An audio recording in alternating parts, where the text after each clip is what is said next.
Em Lucas capítulo 22, versos 40, Jesus ele nos adverte dizendo: orem pedindo que vocês não sejam tentados.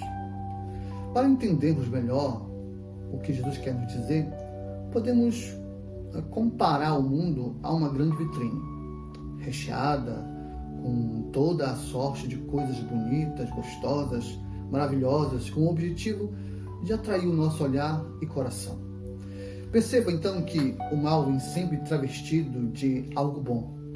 Lá na carta de 1 Tessalonicenses capítulo 5, verso 22, a palavra ela nos diz: evitem todo tipo de mal.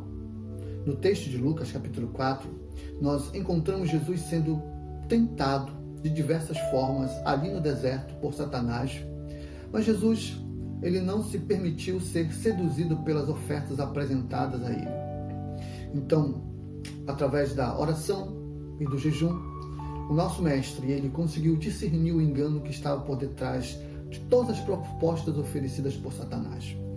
E baseado nessa passagem bíblica, nós vamos entender o que pode acontecer conosco, quais são os danos que certamente poderão nos sobrevir se nós permitirmos ser seduzidos pelo mal. Então a primeira coisa é que a nossa identidade em Deus ela é atacada. Satanás disse para Jesus em Lucas capítulo 4 o seguinte: se você é filho de Deus.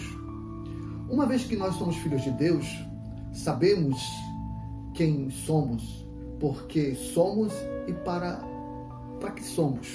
Ou seja, o Pai nos deu um nome, uma família, um propósito e um alvo. Então tenha certeza de quem você é. Não se permita entrar no jogo de Satanás. A Bíblia nos afirma que nós somos em Cristo Jesus, filho, família, vitoriosos e assim por diante. Entretanto, podemos perder tudo isso se nós não nos prepararmos em oração e jejum para lidar, para enfrentar os enganos da vida propostas por Satanás. Segundo, passamos a nos alimentar de algo que parece bom, mas não é. Satanás ele chegou para Jesus lá em Lucas capítulo 4 e disse o seguinte: manda que estas pedras virem pão, versos 3. Este é outro engano muito, mas muito comum em nossos dias. Existem muitas pedras que foram transformadas em pães e que estão sendo oferecidas no lugar do pão genuíno que veio do céu, que é, claro, o nosso mestre, o nosso querido Jesus.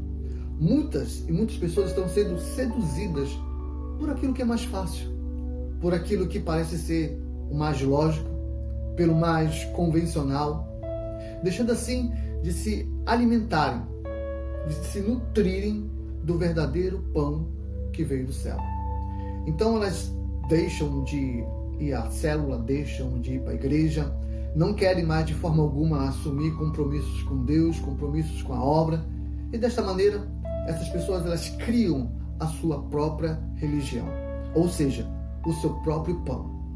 Religião é um tipo de pão inventado pelo homem para saciar a sua fome espiritual, mas de uma maneira arrogante.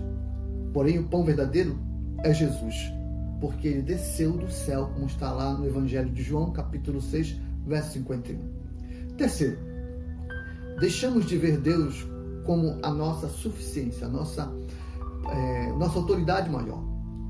Lá em Lucas 4, versos 8, o texto diz assim: adore o Senhor, seu Deus, e sirva somente a Ele, disse Jesus.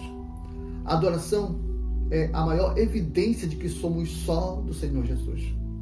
Quando Satanás requeriu a adoração por parte de Jesus, o que ele estava querendo ensinar com isso? Qual era a proposta? Qual era a ideia que estava por detrás disso?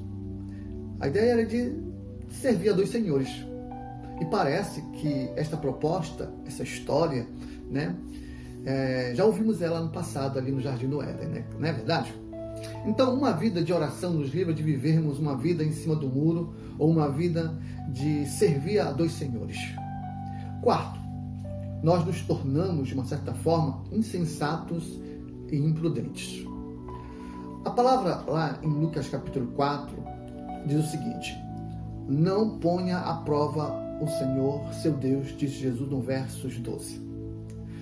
que acontece? Existem pessoas que decidem por conta própria trilhar um caminho enganoso, um caminho de erro, um caminho que não vai lhe dar vitória. E logo começam a sofrer os prejuízos e, para piorar ainda mais, essas pessoas colocam a culpa em Deus. Lá em Provérbios capítulo 22, versos 3, diz que a pessoa insensata vê o perigo e se esconde, mas o sensato vai à frente e o insensato vai à frente e acaba se dando mal. Então lembre-se que Deus nunca fará aquilo que a nós compete fazer. Assim como acontece com Jesus, se nós nos sujeitarmos a Deus em oração, nós iremos conseguir resistir ao mal. E certamente nós iremos conseguir fugir das propostas de Satanás para as nossas vidas. Talvez você esteja passando por um momento de tomar decisões muito importantes na sua vida. Ou, quem sabe, você esteja passando por situações de lutas, buscando uma solução. Mas eu lhe digo que Jesus é o caminho para uma vida de vitória. E se você o convidá-lo para fazer parte da sua história, com certeza a sua vida vai mudar. Mas quando nós estamos sofrendo, quando nós estamos passando por lutas, quando nós estamos passando por dúvidas, quando nós estamos fracos, muitas vezes o inimigo tenta nos ludibriar, nos oferecer propostas que muitas vezes são contrárias à vontade de Deus. Quando você está no deserto da sua vida, o inimigo vai lhe apresentar pão, vai lhe apresentar outras propostas de adoração. Quando você está no deserto, muitas vezes o inimigo vai lhe propor ideias que vão contrárias à vontade de Deus. Mas que você possa se render a Jesus, se humilhar em Cristo, para que você possa encontrar a solução que verdadeiramente vai dar a vitória que você tanto precisa. Mas isso é algo que só você pode fazer.